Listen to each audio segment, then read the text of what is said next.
Le nouvel esprit public, Philippe Meyer, bonjour.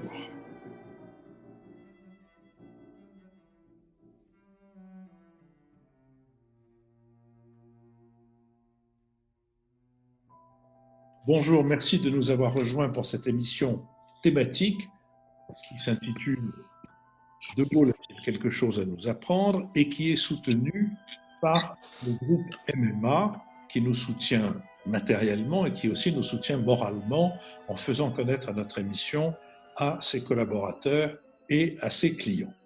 Nous allons donc nous intéresser au général de Gaulle 30 ans après sa mort et 80 ans après l'appel du 18 juin. En décembre 2019, nous avions déjà consacré une thématique, et c'était à la biographie du général, avec un universitaire britannique, Julian Jackson, dont le travail nous avait impressionnés. La conversation d'aujourd'hui portera sur la politique du général, à l'occasion de la parution de 2 articles dont les auteurs sont connus de nos auditeurs. Dans la revue Commentaire, en effet, Jean-Louis Bourlange, député des Hauts-de-Seine, signe une étude critique intitulée Une certaine idée de la France, tandis que dans la revue Politique et parlementaire, David Jay, essayiste et enseignant à Sciences Po, fait paraître sous le titre Ni chaîne ni roseau un article consacré à ce qu'il y a de moderne dans le gaullisme. L'un et l'autre de ces auteurs confronteront leur point de vue au cours de cette conversation, où ils retrouveront un autre de nos fidèles, François Bujon de l'Étang, ambassadeur de France et collaborateur du général de 1966 à 1969. Précisons que Jean-Louis Bourlange avait 24 ans lorsque le général est mort et que David Jays est né 10 ans plus tard. Pour Jean-Louis Bourlange, l'action du général est déterminée par la certitude que les États nationaux sont les acteurs indépassables de l'histoire et par la conviction que dans le concert des nations, la France a vocation à jouer un tout premier rôle et qu'elle doit retrouver par le verbe la position hégémonique perdue. L'une et l'autre ont, pour l'auteur, abouti à une impasse. Pour David Jays, c'est par un phénomène qui caractérise notre histoire et qui est fait d'alternance entre désastre et triomphe que la France a pu inspirer le monde en 1789, en 1848, voire avec la Commune. Et c'est par l'union entre l'État et le peuple et non les élites, que De Gaulle a pu restaurer la situation et la position du pays. Là est le modèle qui devrait fonder l'élan dont notre pays a aujourd'hui besoin. Si par ailleurs nos 2 auteurs partagent le même attachement au multilatéralisme, c'est pour des raisons différentes. Jean-Louis Bourlange voit dans l'atlantisme et l'intégration européenne le moyen pour la France de continuer à peser dans les affaires du monde alors qu'elle doit renoncer à la première place et prendre acte de son affaiblissement depuis le XVIIe siècle. Pour David Jays, la France doit redevenir la nation championne du multilatéralisme et inspirer le monde en faisant avancer les grandes causes universelles. La persistance de l'idée d'une destinée particulière de la France transparaît donc dans l'article de David Jays. Qualifier la France d'ancienne championne du multilatéralisme fait notamment référence à l'opposition française à l'intervention unilatérale des États-Unis en Irak. Jean-Louis Bourlange, au contraire, qualifie Dominique de Villepin de caricature de l'école du déni de l'affaiblissement français. David Jays perçoit donc le multilatéralisme comme un moyen pour la France de renouer avec une destinée particulière qui permettrait la cohésion nationale, tandis que Jean-Louis Bourlange la voit comme une nécessité imposée par l'affaiblissement de notre pays. Sur cette question, donc, David Jays. Merci Philippe. Et d'abord, je suis très heureux d'être invité à m'exprimer sur le général de Gaulle. Et j'avais en réalité, de Gaulle était mort 20 ans avant ma naissance. Donc je suis vraiment très loin de l'avoir fréquenté. Et je suis très heureux d'être en si auguste compagnie. Je dirais que, au fond, c'est une erreur profonde de tirer de Gaulle une doctrine politique. D'ailleurs, le général lui-même se méfiait de tous les ismes, du libéralisme au socialisme, en passant par le fascisme, le nazisme, etc. C'était la grande spécialité du XXe siècle. Il en a vu beaucoup et il a vu presque toutes les catastrophes afférentes à ces idéologies politiques. Je pense à ce titre qu'il n'est pas réductible à une idéologie, même si quelques historiens ont voulu l'affilier, qui au catholicisme social, qui à une forme de maurassisme, qui à une forme de monarchisme tempéré. Je crois en réalité que De Gaulle était d'abord un pragmatique évolutif. Et de ce point de vue-là, c'est sans doute une impasse d'aller chercher une quelconque doctrine politique pour se ressourcer aujourd'hui. Une autre erreur qui est commise souvent, y compris par des personnalités politiques de premier plan qui s'en réclament, c'est cette fascination pour l'homme providentiel et l'homme fort. Moi, ce n'est pas ce que je retiens principalement de l'héritage de De Gaulle. Tout autant la doctrine politique que la fascination de l'homme fort sont pour moi des fausses pistes. Ce que m'apporte De Gaulle, c'est d'abord une méthode. En grec, méthode, ça veut dire le chemin ou la route. Alors, ça peut paraître un peu paradoxal pour un homme qui était aussi fasciné par Bergson et qui disait toujours préférer l'intuition bergsonienne à la méthode cartésienne. Mais il me semble que la méthode chez De Gaulle, ou plus exactement le chemin, c'est cette capacité à tirer la France de situations impossibles, de situations inextricables, on pourrait dire de contradictions logiques quasiment insurmontables.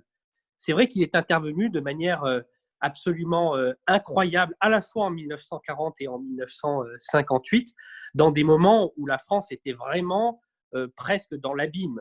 1940 en particulier, une capilotade épouvantable. D'ailleurs, j'aime pas les comparaisons qu'on fait entre 1940 et aujourd'hui, parce que franchement, 1940, c'est quand même l'armée la plus puissante du monde qui est en déroute, des élites politiques, économiques, intellectuelles qui ont baissé les bras, qui sont gagnées par le défaitisme, un gouvernement qui est en fuite, qui est littéralement en décomposition. Et 1958, c'est aussi la situation inextricable que vous connaissez, avec cette situation algérienne qui commence à devenir littéralement catastrophique. Alors Malraux, avec une phrase que je trouve intéressante pour résumer ça, bien qu'un peu lyrique, comme Malraux en était coutumier, il disait au fond, De Gaulle était un homme qui, pendant 4 ans, donc en 1940 et 1944, sur le terrible sommeil de ce pays, en a maintenu l'espoir comme un invincible songe. Il y a chez De Gaulle cette capacité à raconter une histoire, à être un point d'ancrage, un point de jonction dans des moments où le pays est dans un état de désunion, de méchanceté, de division extrême. Et je trouve que, même si les comparaisons historiques ne sont pas tout à fait bienvenues, dans ce moment de grand désaccord et de grande méchanceté aussi que nous traversons, nous aurions besoin de cette méthode, de cette capacité au fond, et là je vais utiliser plutôt un terme marxiste, à retrouver un compromis historique, c'est-à-dire à nous parler, à avoir une véritable conversation civique entre toutes les parties de la France, et Dieu sait si cette nation est diverse, pour essayer de définir ce que sont au fond ces grands principes qui peuvent nous réunir ensemble pour le XXIe siècle. L'obsession de la grandeur de la France du général de Gaulle, ça n'était pas une mégalomanie, même si certains de ses interlocuteurs, en particulier anglo-saxons, pouvaient le lui reprocher, c'était surtout celle de la cohésion et de la continuité de la France. Et dans ce qu'il avait identifié comme facteur de cohésion, il y a des choses qui sont extrêmement importantes aujourd'hui encore.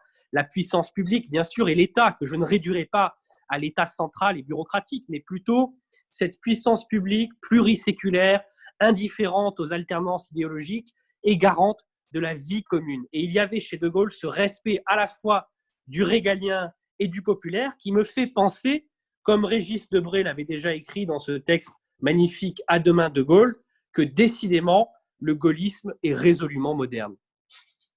Jean-Louis Bourlanges. Philippe, je suis un tout petit peu réservé sur la présentation que vous avez faite de mon article, qui d'ailleurs ne paraîtra pas dans commentaire, mais dans Pouvoir. Mais c'est déjà une bonne raison d'être réservé. Oui. ce qui est autre chose. Je ne pense pas à critiquer De Gaulle pour avoir dit que la communauté internationale, que la vie internationale était menée par des États souverains. Je crois que c'est tout à fait évident.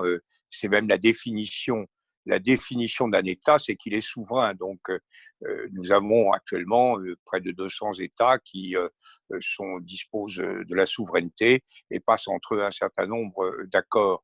Je crois que c'est pas du tout cela que je mets en cause. Ce que je mettais en cause chez De Gaulle, c'était un essentialisme métaphysique attaché à l'existence de ces États, alors qu'on voit bien que les États, les nations se développent, périclitent. Regardez par exemple l'Allemagne. Au XIXe siècle, l'Autriche était un empire, elle est devenue une nation. au XXe. La Bavière était indépendante, elle fait partie de l'Allemagne. Est-ce qu'on peut parler d'une nation allemande sans l'Autriche? Est-ce qu'on peut parler d'une nation allemande avec l'Autriche? Est-ce qu'on peut parler d'une nation bavaroise? Tout ça est extrêmement sujet à caution et relève effectivement du mouvement des sociétés.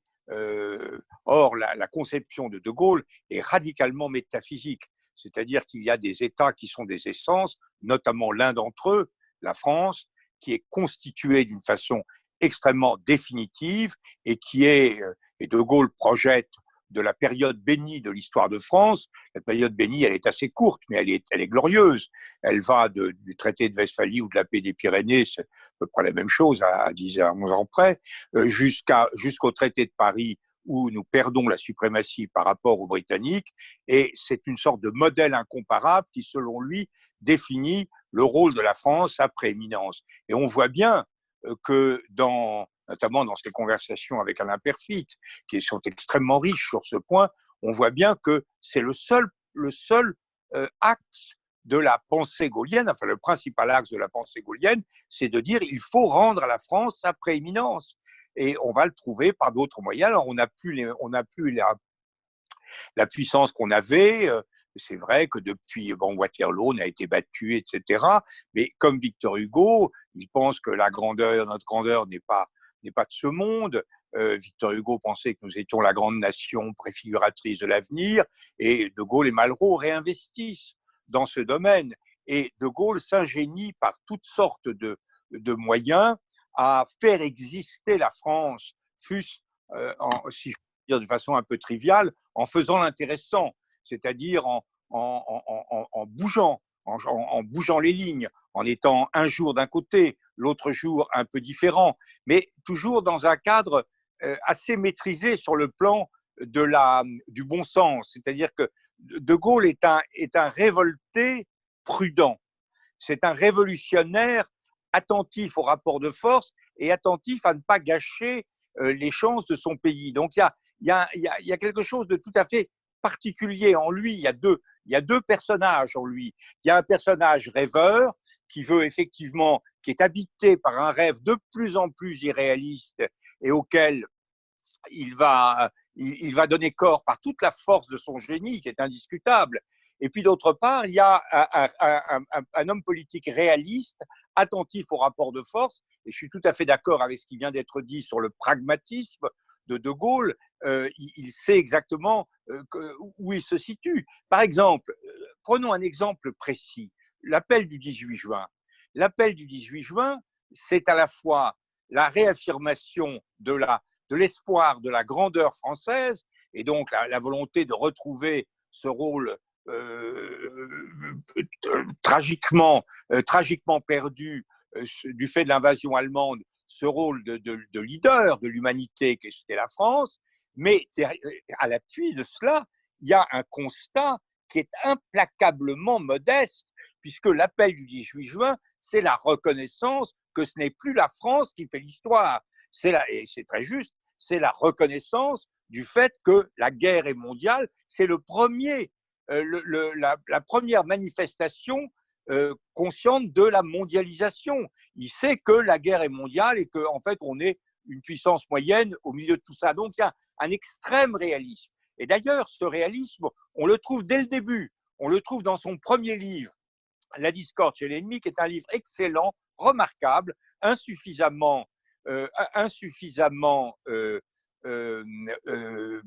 lu, et dans lequel, en fait, c'est un des rares analystes de la Première Guerre mondiale. Il sort de la Première Guerre mondiale quand il l'écrit. Il a d'ailleurs écrit pour partie en captivité à Ingolstadt pendant la Première Guerre mondiale. C'est l'un des seuls jeunes officiers de l'armée française qui dit, en réalité, l'apport américain a été absolument décisif. Nous n'avons pas vécu, nos parents, nos grands-parents n'ont pas vécu la fin de la Première Guerre mondiale comme une victoire américaine. De Gaulle, certes, souligne évidemment le rôle essentiel de la France, mais il ne méconnaît pas la dimension américaine. Donc d'un côté, il y a un hyper-réalisme de la situation, et d'autre part, un rêve qui, effectivement, n'arrive pas à se concrétiser. Et la deuxième chose que je voudrais dire, puis je termine, c'est que en réalité, il est en plus prisonnier de cet essentialisme qui fait qu'un État doit être indépendant. Pour lui, l'indépendance, c'est le droit, c'est l'obligation même de ne se lier définitivement à aucun autre État. Et ça, il le dit constamment, le droit, la France aux mains libres. Il faut que la France soit constamment avec les mains libres. Et si la France a les mains libres, il est évident que l'Allemagne a les mains libres, il est évident que l'Italie a les mains libres, il est évident que le Royaume-Uni a les mains libres. Et donc, cette affirmation de l'indépendance de principe d'un État fait que toutes les obligations auxquelles il souscrit sont des obligations temporaires révocables. Et ce que je dis dans cet article, ce n'est pas du tout un hymne atlantique comme vous le suggérez. Je dirais que la seule différence, c'est que De Gaulle, une partie des Français ont considéré que l'Angleterre d'abord, puis à partir du XXe siècle, les États-Unis ont assumé le rôle prééminent qui revenait à la France et ont donc développé un anti-américanisme. Ça, je crois que c'est très net et De Gaulle le partageait et moi, je ne le partage pas. Mais en revanche, l'atlantisme, c'est un moment dans l'histoire. On a d'autres solidarités. Aujourd'hui, on voit bien que notre solidarité devrait être européenne, qu'elle ne saurait être atlantique. Donc, il ne faut pas du tout absolutiser le lien atlantique. Mais ce qu'il faut absolutiser, c'est l'idée qu'on se lie durablement à des partenaires pour quelque chose qui doit bâtir un ordre mondial. Et ça, De Gaulle y répugne. On voit bien la façon dont il traite l'Allemagne, très bien au début, très mal à partir de la crise la crise du plan Fouché et de la chaise vide. Et puis l'URSS, même chose. Il est plus ferme que tout le monde. Et c'est magnifique d'ailleurs cette fermeté face à la crise de Berlin. Puis après, il fait quelque chose de totalement différent. Il largue les amarres vis-à-vis des Américains, pas complètement d'ailleurs, parce qu'il est prudent. Donc on a quelqu'un qui ne peut pas construire un ordre, qui se définit. C'est en cela que je dis que c'est un héros baroque. J'ai beaucoup de respect, beaucoup d'admiration pour les héros baroques. C'est un héros qui se définit, qui existe, qui paraît, qui se fait respecter, se fait admirer en mouvement permanent. Et cette mobilité est admirable à observer, mais elle ne permet pas de construire un ordre. Et c'est pourquoi, quand il s'en va, il n'y a pas vraiment d'ordre européen et il y a des liens atlantiques très, très, très distendus. Pompidou passera une grande partie de sa vie à avoir le cauchemar d'un retrait américain de l'Europe.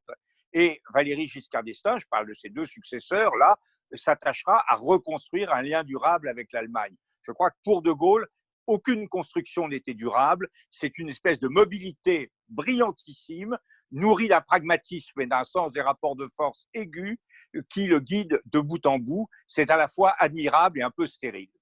François Bujon de Letton. Philippe, je suis un peu embarrassé finalement de me trouver au milieu de ces deux brillantes plumes, un peu comme une statue du commandeur. C'est comme ça que vous me présentez, parce que j'ai été collaborateur du général de Gaulle. D'abord, ça me fait apparaître, surtout après que David Jayes ait dit qu'il est né 20 ans après la mort du général, ça me fait apparaître comme un ancêtre. Ça m'embarrasse énormément. Alors, je me crois obligé de rappeler que j'avais quand même entre 26 et 28 ans quand j'étais collaborateur du général de Gaulle à l'Élysée. Donc, je n'étais pas encore tout à fait chenu à l'époque. Je ne le suis devenu que plus tard, bien entendu. Mais je suis convié, un peu plutôt comme grand témoin. Et ce que je voudrais dire, c'est plusieurs choses. D'abord, que je continue de trouver, ce qui est un hommage au choix de votre sujet pour l'émission d'aujourd'hui, que De Gaulle, ou plutôt l'héritage de De Gaulle, l'enseignement de De Gaulle revêt une actualité considérable. Et nous allons sans doute y revenir à plusieurs reprises au cours de cette conversation. C'est une première remarque. Le sujet de Gaulle n'est jamais épuisé pour plusieurs raisons. D'abord parce que sa présence, son enseignement, son action ont quelque chose de très actuel. Ensuite parce que le personnage lui-même est tellement riche, est tellement plein de complexité et de contradictions qu'on n'a jamais fini d'en épuiser l'exégèse ou l'autopsie, si vous voulez. Ceci étant dit, je voudrais commencer par dire que De Gaulle était absolument tout, sauf un idéologue. C'était un homme qui était plongé dans les racines historiques et géographiques de l'histoire de France, qui s'en était nourri en même temps d'ailleurs que l'humanité classique. Et je crois que David Jayes a tout à fait raison quand il dit que De Gaulle n'est pas du tout un dogmatique, que c'est un pragmatique. Vous l'avez qualifié, je crois, de pragmatique évolutif, ce qui est une formule à droite que je salue au passage. Mais effectivement, il était tout sauf dogmatique. C'était un homme très pragmatique et qui cherchait avant tout à servir les intérêts de la France et à maximiser la voix de la France dans des circonstances qui ne lui étaient pas favorables. Alors, ce qui est extraordinaire, c'est qu'on parle toujours de Gaulle comme d'une espèce d'unité, comme d'un bloc monolithique. Or, De Gaulle est un personnage qui a joué un rôle historique considérable dans des circonstances très différentes. Il n'y a en effet que des rapports lointains entre ce qu'était la situation le 18 juin 1940, par exemple, dans le désastre général qui était la débâcle française à ce moment-là, ou de 1958, au moment où la France, à cause de la guerre d'Algérie, était au bord de la guerre civile, où la 4e République s'effondrait et faisait appel à lui, ou encore plus tard, lorsqu'il était le président de cette 5e République et qu'il affrontait des crises d'une toute autre nature. Mais il a fait preuve dans toute cette histoire très longue et très diverse d'un certain nombre de caractéristiques qui étaient constantes. La première d'entre elles est en effet d'être un pragmatique. De Gaulle, à travers des circonstances extrêmement diverses au fil de ces décennies, a toujours suivi un fil qui était le même, qui consistait à essayer de masquer la faiblesse relative de la France, ou en tout cas de la faire, de l'éclipser, de la cacher, de la déguiser, derrière une action qui était l'action d'un pays qui se comporte comme une puissance majeure. Son comportement a toujours été celui-là, et plus la France était affaiblie ou en crise, plus il a eu recours à cet aspect un peu hautain du discours qui lui permettait de compenser et de faire illusion. Alors, c'est important de comprendre cela et de comprendre que son souci n'était pas tellement de construire tel monde plutôt que tel autre. Ici, je m'adresse à mon ami Jean-Louis Bourlange parce que toute l'amitié que je lui porte, je grimace lorsque je l'entends parler d'échecs relatifs de la politique étrangère du général de Gaulle, ou d'impasse, comme il le dit. Parce qu'il a l'air de considérer que de Gaulle était un architecte qui voulait construire un certain monde.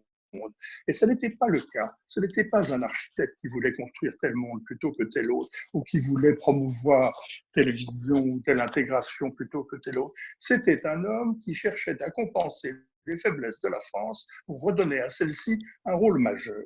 Et en tant qu'on l'a souvent qualifié d'illusionniste à cet égard, c'est un mot que j'éviterai pour ma part, mais ce qui est vrai, c'est qu'il a toujours été un prestidigitateur, au fond, et qu'il a toujours utilisé sa magie du verbe, notamment, pour servir ses intérêts, qui étaient encore une fois de servir avant tout les intérêts de la France et de permettre à celle-ci d'assurer sa sécurité, de sauvegarder son influence, de préserver ses valeurs et de faire entendre sa voix.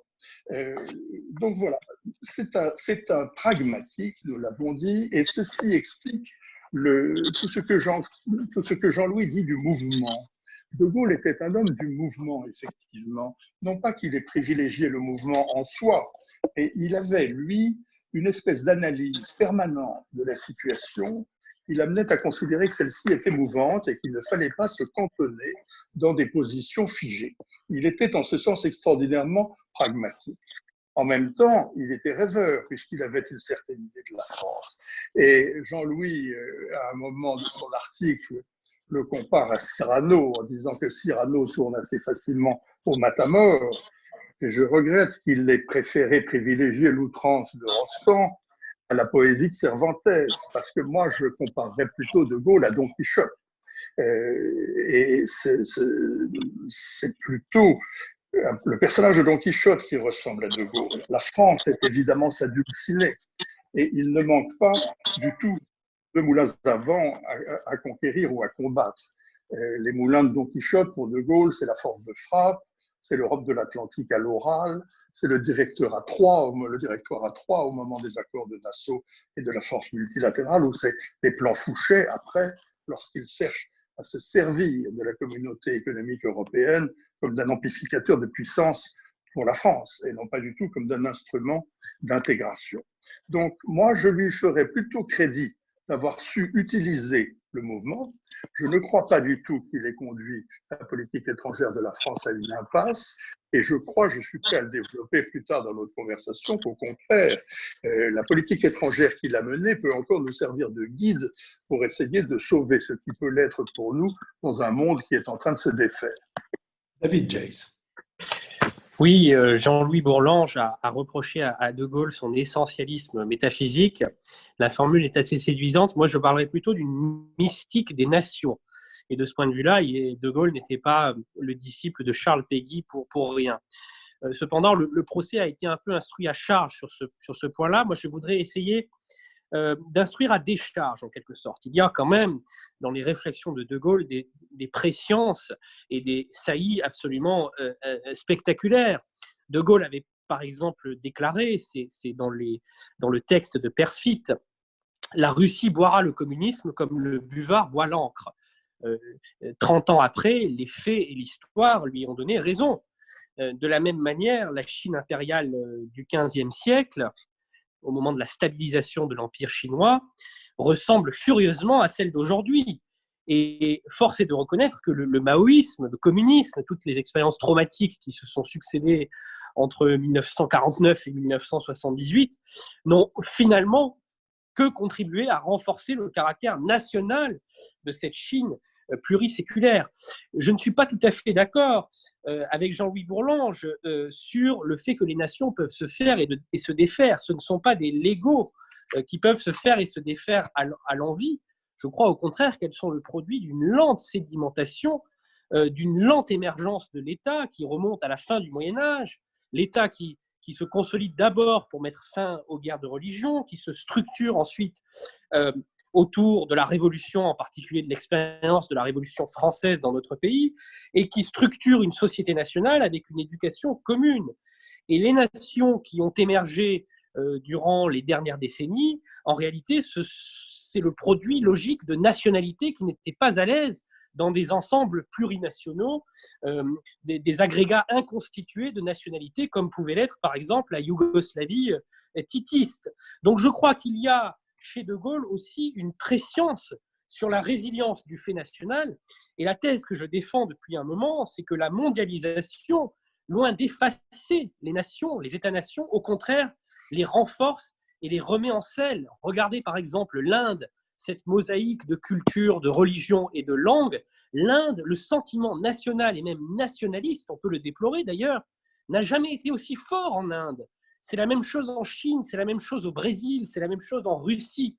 Il n'y a au fond qu'en Europe, il n'y a guère qu'en Europe où on a presque honte d'être d'abord une réunion d'États-nations. Et pourtant, l'Union européenne repose d'abord sur ces États-nations. La Commission européenne, c'est 30 000 fonctionnaires, c'est-à-dire moitié moins que la ville de Paris.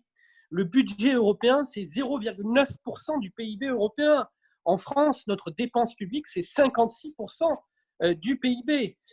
Je voudrais dire un autre mot sur la vision de Gaulle. C'est vrai qu'il a été très évolutif, mais il y a quand même, pas simplement de l'opportunisme, mais une véritable constance de long terme sur certains sujets. De Gaulle a tout de même eu très tôt le courage d'un rapprochement décisif avec l'Allemagne d'Adenauer, à une époque où l'Allemagne n'avait pas franchement bonne presse en France. Le souvenir brûlant de la Seconde Guerre mondiale était encore traumatique. Elle apparaissait comme étant dans la main des États-Unis. Et il a eu le courage d'opérer ce rapprochement décisif qui nous évite aujourd'hui encore, en pleine crise du coronavirus, la pure défaisance de l'Europe.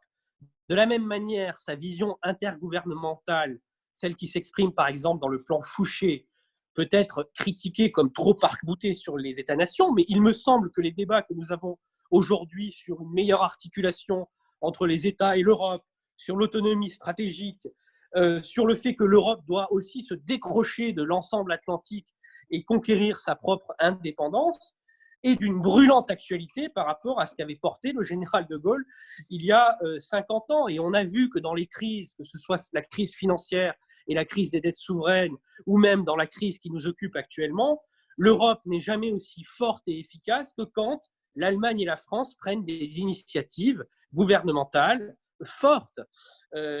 Donc, je crois que quand le pays ou les pays européens vont mal, nous retrouvons quelques fondamentaux du gaullisme. Et en ce sens, je suis tout à fait d'accord avec François Bujon de l'Étang. Je crois qu'il y a quand même quelques invariants dans lesquels nous pouvons puiser. Je le disais tout à l'heure, la puissance publique comme garante de la vie commune, le souci de l'indépendance stratégique, le souci du développement technologique et de la science.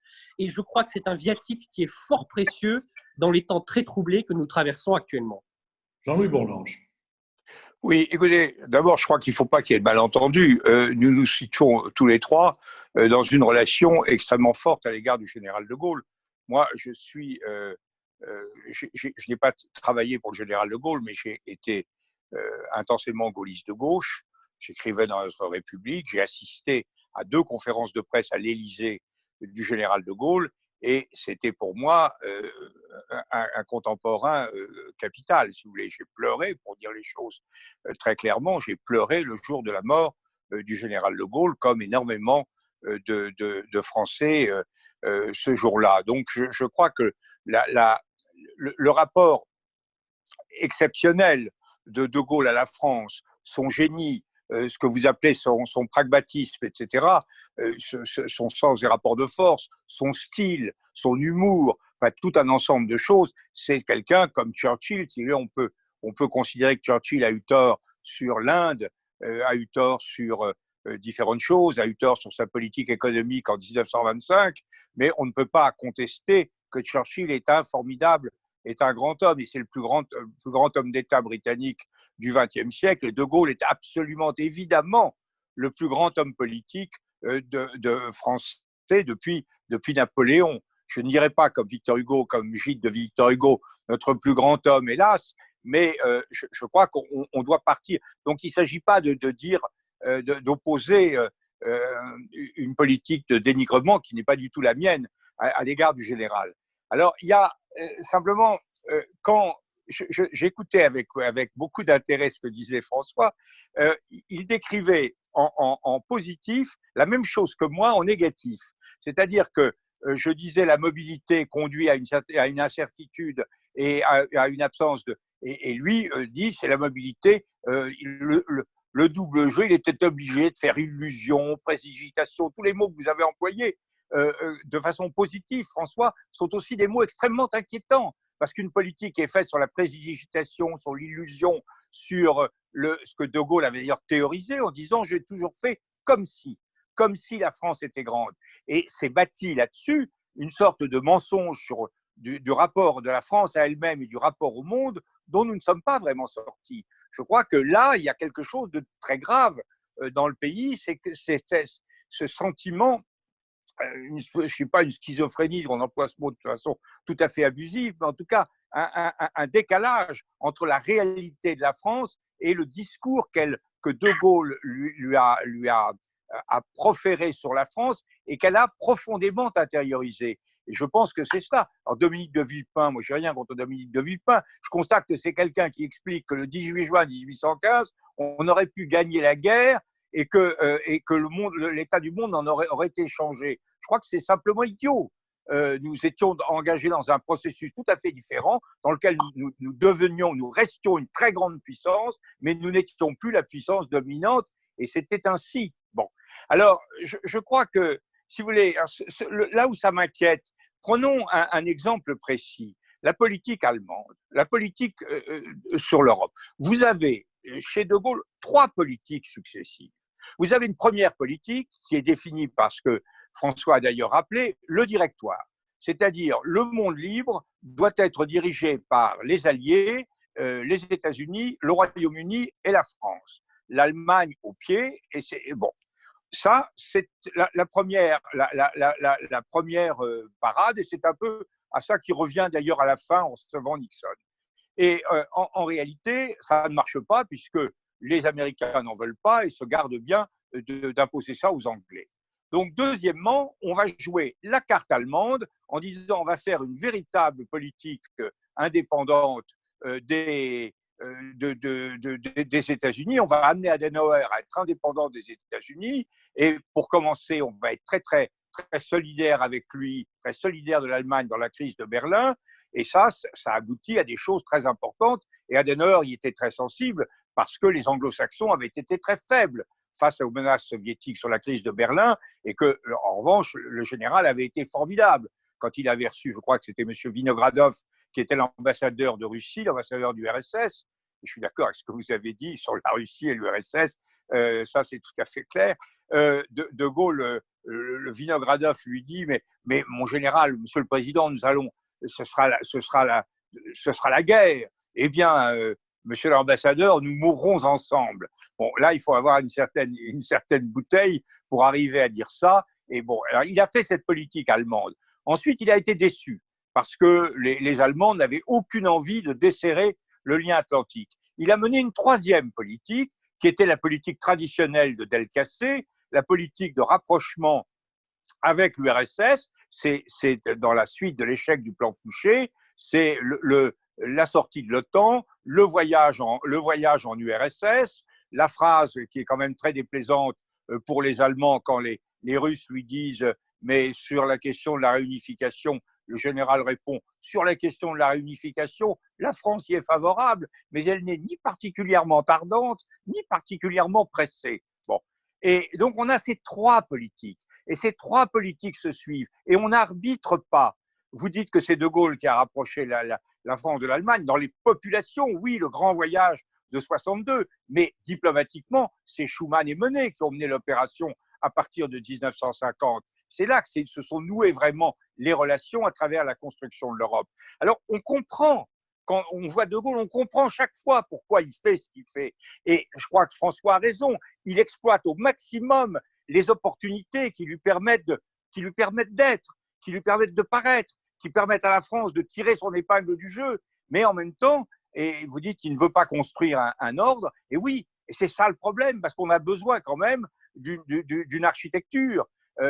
Raymond Aron, et je suis tout à fait solidaire de sa critique, disait, citant ce mot américain, la diplomatie française du général de Gaulle n'est pas assez goal-minded, tournée vers un objectif. C'est une diplomatie qui préfère le moyen au but, le voyage à la destination, le mouvement au point d'arrivée. Et c'est quelque chose qui est magnifique à vivre, mais qui nous laisse à la fin assez profondément démunis. Et je ne suis pas d'accord quand vous dites que la situation n'était pas inquiétante au moment du départ du général. Georges Pompidou, ça Georges-Henri Soutou le montre magnifiquement dans différents ouvrages. Georges Pompidou était obsédé par l'idée que les États-Unis se retirent d'Europe et que l'Allemagne, du coup, s'engage dans une politique neutraliste qui était à ce moment-là défendue par Egon Bahr et par Brandt,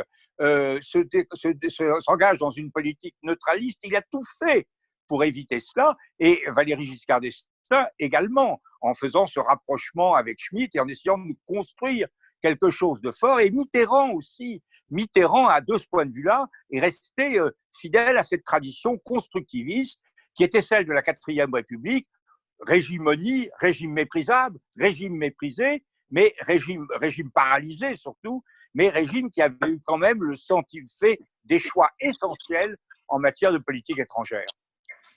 David James. Oui, la question que j'aimerais poser à ce stade de la discussion, c'est la France peut-elle être performante si elle n'a pas le sentiment qu'elle accomplit un grand dessein ? Depuis 30 ans, je n'ai pas exactement le même sentiment que vous. Je n'ai pas le sentiment que l'on se gargarise d'une puissance perdue ou illusoire, mais au contraire qu'on nous rabâche sans arrêt que tout fout le camp. Il faut imiter des modèles. Alors, on a eu le modèle japonais dans les années 80, on a eu le modèle danois, le modèle allemand. On n'arrête pas d'essayer d'importer des modèles de l'étranger. On propose aux Français, gauche comme droite, alternance après alternance, des réformes mal ficelées qui ne font pas l'objet d'un compromis ou d'un consensus dans le pays, qui sont technocratiques, qui n'ont pas été discutées avec la société civile, qui sont mal comprises. Et ça aboutit à chaque fois à des blocages qui empêchent précisément cet élan réformateur dont De Gaulle a tout de même su doter la France durant sa présidence. Moi, je crois qu'il faut au contraire laisser s'exprimer le génie des peuples, et ça n'est pas simplement une invocation lyrique, mais il me semble que, compte tenu de ce qu'est l'histoire de France, les grands élans réformateurs, les grandes transformations, les grandes modernisations ne sont possibles que si ce pays est d'accord avec lui-même. Et c'est un peu ce qui nous manque aujourd'hui, et c'est pour cela que je souscris à ce que vous avez dit tous les deux. Cet héritage est plus précieux que jamais. Il nous enseigne comment, au fond, essayer de remettre un pays d'accord avec lui-même. Nous avons besoin de cela plus que jamais. Et par ailleurs, ce que je retiens aussi de cette action, sur quoi nous n'avons pas assez insisté, c'est tout de même le sens du long terme. C'est-à-dire, même s'il y a des évolutions et de nombreux revirements dans sa politique quotidienne, il y a tout de même quelques convictions fortes, quelques, disons, valeurs et convictions chevillées au corps pour la France et desquelles il n'a jamais dévié. Et je crois que à l'heure des tweets, à l'heure du clash, à l'heure des polémiques journalières, je crois que nous avons besoin de retrouver ce sens du long terme. Alors le problème, c'est que ce sens du long terme est parfois difficilement compatible avec un agenda politique dominé par l'émotion médiatique, avec le raccourcissement du temps d'exercice du gouvernement et avec cette culture du buzz et du clash incessant qui sont aujourd'hui notre lot commun. Je ne sais pas comment nous pouvons aujourd'hui retrouver ce sens du long terme, mais je crois que c'est ce dont nous avons désespérément besoin. Qui en disconviendrait? François Dulong-Lédan. Je crois que si on cherche une pertinence d'actualité dans l'aventure gaulienne, il faut la chercher beaucoup plus dans les modes d'action du général de Gaulle ou dans son mode de pensée que dans les circonstances qui sont effectivement aujourd'hui complètement différentes de ce qu'elles étaient dans les différentes périodes où le général de Gaulle a exercé son action. Ce qui est vrai, c'est que de Gaulle a toujours cherché, pour conduire son action, à s'appuyer sur le populaire. Alors, effectivement, on peut dire, comme le dit, je crois, David Frey dans son article, que de Gaulle, au fond, entre les élites et le peuple, a toujours choisi le peuple contre les élites et que c'est parce que c'était les élites qui s'étaient effondrées en 1940, qui n'étaient pas s'appuyer sur elles, ou qui avaient laissé s'effondrer la Troisième République. En 1958, le problème était à peu près du même ordre. Il s'est donc appuyé sur le peuple et il a fait appel aux ressources du peuple pour essayer de tracer une voie et de faire entendre sa voix VOX pour le coup. Je crois que c'est là-dedans qu'on peut essayer de trouver un guide d'action en quelque sorte, parce que les circonstances elles-mêmes sont quand même très très différentes. Je ne parle pas tellement de la crise du Covid, qui en elle-même est évidemment complètement inédite. On n'a encore jamais mis à l'arrêt l'économie mondiale pour l'arrivée d'une pandémie, c'est une grande première, mais je pense plutôt au désordre du monde d'une façon générale. Le désordre du monde est beaucoup plus grand aujourd'hui qu'il n'était à l'époque du général de Gaulle, et notamment à l'époque de la Ve République, où s'affrontaient deux géants, clairement. Et le général de Gaulle a toujours cherché à garder les mains libres, pour citer Jean-Louis, de façon à pouvoir jouer un rôle entre les deux et à pouvoir effectivement faire pencher la balance dans un côté ou de l'autre, et surtout servir d'honnête courtier et de maximiser ainsi les atouts diplomatiques de la France. C'est toujours ce qu'il a fait. C'est ce qu'il a fait notamment avec l'Union soviétique, d'où le voyage à Moscou de 1966. C'est ce qu'il a cherché pour les États-Unis à faire avec le Vietnam du Nord en tissant les liens qui ont permis les pourparlers de paix sur la guerre du Vietnam. C'est ce qu'il a fait aussi avec Pékin, d'abord en établissant des relations diplomatiques et ensuite avec l'épisode Nixon en conseillant les États-Unis sur la façon d'en nouer avec la Chine communiste. C'est donc toujours pour essayer de maximiser les atouts diplomatiques du pays qu'il a cherché à avoir les mains libres et à jouer un rôle et à faire entendre une voix qui bien entendu devait être une voix en soliste et qui ne devait pas chanter dans un chœur quelconque. Alors aujourd'hui, en termes de politique étrangère, bien entendu, ceci peut nous guider parce que le monde est bien différent et qu'il s'agit en effet d'essayer de restaurer ou de sauvegarder un multilatéralisme qui, jusqu'à présent, a été pour nous un très grand atout et qui nous permet justement de faire entendre notre voix. Mais il s'agit là encore de servir au mieux les intérêts de la France. Et pour cela, il ne faut pas se demander quel rôle doit jouer la France. Par exemple, j'entends trop souvent des débats sur le thème quel rôle doit jouer la France ou quel rôle doit jouer l'Europe dans la confrontation qui se profile entre les États-Unis et la Chine.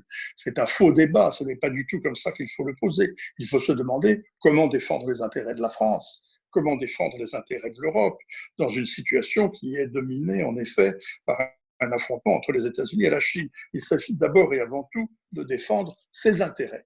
Et pour ce qui concerne, alors c'est vrai vis-à-vis de la Chine, bon, il faut relocaliser une partie de nos industries dans la mesure du possible, de façon à regagner ce que nous avons perdu en souveraineté. Il faut défendre notre technologie contre les prédateurs chinois, on voit très bien. C'est vrai à l'égard des États-Unis, il faut se défendre contre la vassalisation, sinon la vassalisation par Washington, au moins la vassalisation par les GAFA. C'est vrai vis-à-vis du Royaume-Uni, si c'est nécessaire dans le Brexit. C'est vrai vis-à-vis du révisionnisme russe et de nostalgie impériale de Poutine. C'est vrai à l'égard des menées très dangereuses de M. Erdogan. Je pourrais continuer cette litanie pendant assez longtemps. Le guide, c'est de savoir, comme le général de Gaulle, servir nos intérêts en évitant toute inféodation et en s'alliant selon les circonstances avec ceux dont les intérêts sont les mêmes ou sont comparables aux nôtres. Et pour ce qui concerne la politique intérieure, il faut maintenant, et c'est la vraie priorité du jour, retrouver une certaine unanimité, sinon une unanimité, retrouver une certaine unité pour essayer de reconstruire l'économie française qui en a grand besoin, et il faut trouver pour cela un appui dans les sources populaires. Alors on sent bien que Macron a compris, qu'il cherche à retrouver ce qu'il peut retrouver comme appui populaire. Il a parlé de décentralisation, par exemple, récemment. Il cherche bien entendu des mesures de protection sociale, mais encore une fois, on retrouve quelque chose d'assez gaulien dans la mesure où l'idée, c'est bien de s'appuyer sur la permanence de l'État de façon à retrouver ce qu'il faut comme consensus pour notre vie commune. C'est sur l'État, une fois de plus, que l'on va devoir s'appuyer, comme l'a fait le général de Gaulle, et que l'on va peut-être devoir même retrouver certaines idées gaullistes. Je pense à un de ces moulins à vent que le Don Quichotte dont je parlais tout à l'heure a poursuivi en vain. C'était celui de la participation. Il y a des choses qui pourraient être aujourd'hui réactualisées et reprises sous une autre forme, me semble-t-il. David James. Oui, moi j'aimerais rebondir un peu sur le rapport entre De Gaulle et les élites. Je crois que la geste gaulienne s'origine tout de même aussi dans un mouvement extrêmement transgressif de révolte, parce qu'il en fallait du courage pour ce jeune sous-secrétaire d'État qui, au fond, n'était pas grand-chose, tout récemment promu général brigadier, pour aller à Londres et tenter d'incarner la France libre. Et si De Gaulle est devenu la star mondiale qu'il est devenu, c'est grâce à son talent d'homme de radio. Et c'est parce que Churchill a bien voulu lui donner un micro. En 1940, De Gaulle a eu le sentiment que les élites se sont effondrées sur elles-mêmes. Je le disais tout à l'heure. La déconfiture de l'état-major, l'inconsistance de la classe politique.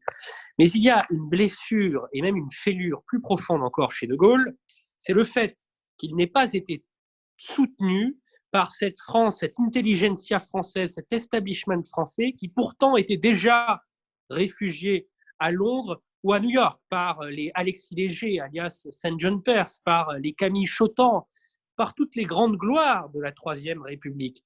Tous ceux que vous venez de citer n'ont pas cessé de le combattre. Exactement. Ce qu'il a reproché à la France, aux élites, c'est cette mentalité de France des propriétaires, qui fait écho d'ailleurs à une phrase de Gary qui disait si les Français n'étaient pas si nombreux à Londres au début, c'est parce qu'ils aimaient trop leurs meubles. Et même s'il y avait au tout début de la France libre quelques brillants esprits, je pense à Pleven ou encore à Dejean, au départ, c'était tout de même, et ça Julian Jackson le rappelle bien dans sa biographie, un agrégat un peu hétéroclite d'aventuriers. Et De Gaulle aimait à vanter ces braves types de l'île de Sein qui, parmi les premiers, avaient rejoint l'épopée. Donc il y a une meurtrissure profonde vis-à-vis des élites, vis-à-vis de cette armée dogmatique, arc-boutée sur ses théories défensives, dirigée par des généraux franchement grabataires. Il disait d'ailleurs, pour moi, Pétain est mort en 1925. Vis-à-vis aussi de cette classe politique combinarde, obsédée par ses petites soupes et par ses manœuvres, et dont l'incarnation, la quintessence était Laval, finalement, qui s'est abîmé dans l'ultra-collaboration et dans la honte. Et aussi vis-à-vis de ces élites intellectuelles qu'il respectait pourtant beaucoup parce qu'il mettait au-dessus les hommes d'État, les hommes de pensée et les hommes de lettres. Et ces élites intellectuelles, il en avait été aussi profondément déçu, voire par exemple son rapport avec Paul Morand. Donc il y a quand même quelque chose de très fort chez De Gaulle sur cette alliance du régalien et du populaire.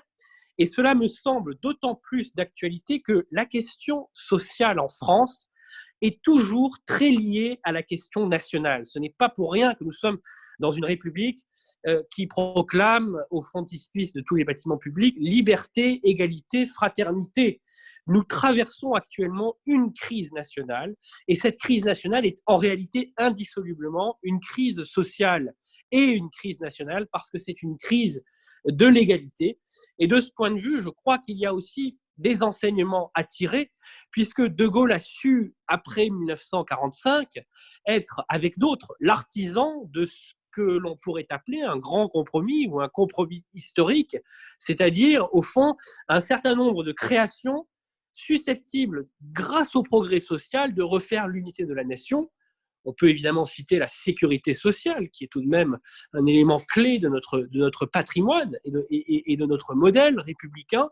On pourrait parler aussi d'un certain nombre de mesures économiques que De Gaulle a prises après 1945, ce qui montre d'ailleurs sa souplesse, parce que s'il avait simplement écouté la bourgeoisie ou le patronat, il n'aurait jamais fait ce qu'il a fait. Donc il y a aussi dans cet héritage quelque chose d'extrêmement intéressant sur l'alliance entre la puissance publique et les classes populaires.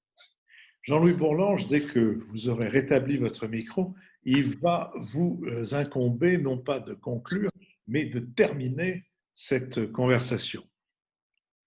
Oui, je crois qu'on ne peut pas conclure parce que nous avons les uns et les autres ouvert c'est un peu comme les chemins qui ne mènent nulle part d'Heidegger, c'est-à-dire les chemins ne mènent pas nulle part. Chez Heidegger, ce sont des chemins qui mènent en forêt, qui se perdent au milieu de la forêt. Et De Gaulle, alors ça doit être en fait la grande forêt catalonique qui entoure Colombey, les deux églises. Non, moi je crois que nous sommes tous très sensibles à la dimension personnelle du général de Gaulle, à son héroïsme, à son talent, à effectivement cette brochette d'aventuriers. Roger Stéphane avait fait un portrait de l'aventurier, préfacé par Sartre d'ailleurs, mettant en parallèle Malraux, Lawrence et Ernst von Salomon.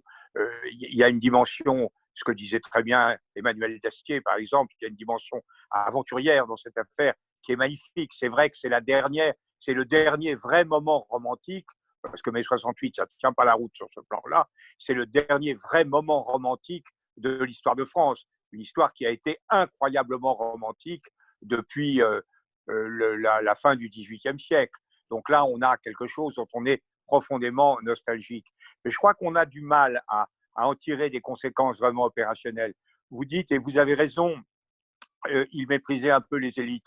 En fait, il méprisait un peu tout le monde. Il disait que les Français étaient des veaux. Essayez de dire que les Français sont des veaux aujourd'hui et vous verrez ce que vous répondront les gilets jaunes. Et en même temps, il était contre les élites, mais il était partisan d'un encadrement précis. Les grandes réformes sociales, les réformes très imaginatives d'ailleurs de Michel Debré, qui reste à mon avis l'une des choses les plus importantes dans la contribution du gaullisme à la France moderne. Les trois grandes réformes sont des réformes qui ménage une relation nouvelle entre l'État et les élites. Je pense à la réforme agricole, où on fait la modernisation de l'agriculture avec les propriétaires fonciers et même, disons le mot, avec les grands céréaliers. Ce sont eux qui vont prendre en charge la transition du monde agricole, la réintégration de l'école privée dans le secteur public, c'est-à-dire une pacification avec l'Église. Et enfin, la grande réforme hospitalière voulue par Michel Debré et son père, Robert Debré, qui effectivement introduit les grands professeurs, qu'on appelle parfois des mandarins, dans la modernisation de l'hôpital. Ça, c'est typiquement des réformes extrêmement imaginatives dont le gaullisme est porteur. Je ne crois pas, je crois que vous avez raison tout à l'heure de dire que notre époque est effectivement profondément divisée, profondément mesquine, profondément travaillée par le ressentiment, etc. Et là, vous ne faites pas l'éloge du général de Gaulle, vous faites l'éloge de l'époque du général de Gaulle par rapport à celle que nous vivons aujourd'hui. Et le général de Gaulle est évidemment de son époque. Nous sommes dans un monde qui est entièrement différent. Mais je reste convaincu que cette grande geste française fait partie de la difficulté d'adaptation de la France au monde dans lequel elle est. François a beaucoup parlé des intérêts de la France, mais en réalité, il a dit d'abord c'est un honnête courtier et ensuite on s'en fiche des honnêtes courtiers. Ce qui compte, c'est défendre les intérêts de la France. Et je crois qu'effectivement, les intérêts de la France, c'est autre chose. Il faut participer aujourd'hui. La France est une puissance moyenne, elle doit s'accepter comme telle. Une puissance moyenne, c'est une puissance qui a des intérêts à défendre, c'est une puissance qui a des valeurs à faire passer, c'est une puissance qui mérite d'être respectée, qui a des intérêts à défendre, et elle le fait en s'accordant en profondeur avec d'autres. Et là, je pense que le grand mouvement, on le fera ou on le fera pas. On le fera peut-être pas parce que l'ensemble du monde occidental est en crise et profondément divisé. On le fera peut-être si nous savons donner un coup de talon au fond de la piscine et remonter, c'est de faire une Europe vraiment solidaire, comme l'a dit François d'ailleurs, pour défendre ses intérêts, pas pour préconiser une sorte d'humanisme. Et c'est très bien, ce sont nos valeurs, il faut les défendre et nous y sommes très attachés. Mais ce qui est en cause aujourd'hui, dans le monde qui est ce qu'il est, c'est la solidarité des Européens. Est-ce que nous arriverons à la construire? Et ça implique quand même un dépassement de l'exclusivisme national qui est quand même à la base. Vous dites que De Gaulle n'est pas dogmatique, vous avez raison, mais c'est un homme de conviction profonde. Il répète à longueur de temps que le but, c'est l'indépendance, c'est la France aux mains libres, etc. C'est une sorte de leitmotiv de son action. Or, aujourd'hui, le devoir de la France, c'est de trouver des alliés, de trouver des partenaires avec lesquels construire un avenir dans lequel nous ne serons pas mangés tout cru par les Russes, les Chinois, les Américains, les Russes, les Chinois ou les islamistes. C'est ça notre devoir, c'est un devoir de solidarité. Et je crois que là, nous avons quand même à imaginer des choses qui n'ont pas été imaginées par le général de Gaulle, même si je suis tout à fait prêt à aller me recueillir à Colombey-les-Deux-Églises sur cette formidable geste qui a commencé le 18 juin 40. Je vous remercie. Je renvoie à vos deux articles, Jean-Louis Bourlange, Une certaine idée de la France pour la revue Pouvoir, et David Jays, Ni chaîne ni roseau dans la revue Politique et parlementaire. Nous remercions MMA qui nous soutient matériellement et qui fait connaître notre émission. Je remercie également Cyprien Legrand avec qui cette émission a été préparée, Benoît Carré qui en assure le compte-rendu analytique, Olivier Magloire qui s'occupe des plateformes qui nous financent, Nicolas Tourneau qui s'occupe de notre site, Julien Neuville et Nouvelles Écoutes qui nous produisent, et je vous donne rendez-vous dimanche prochain.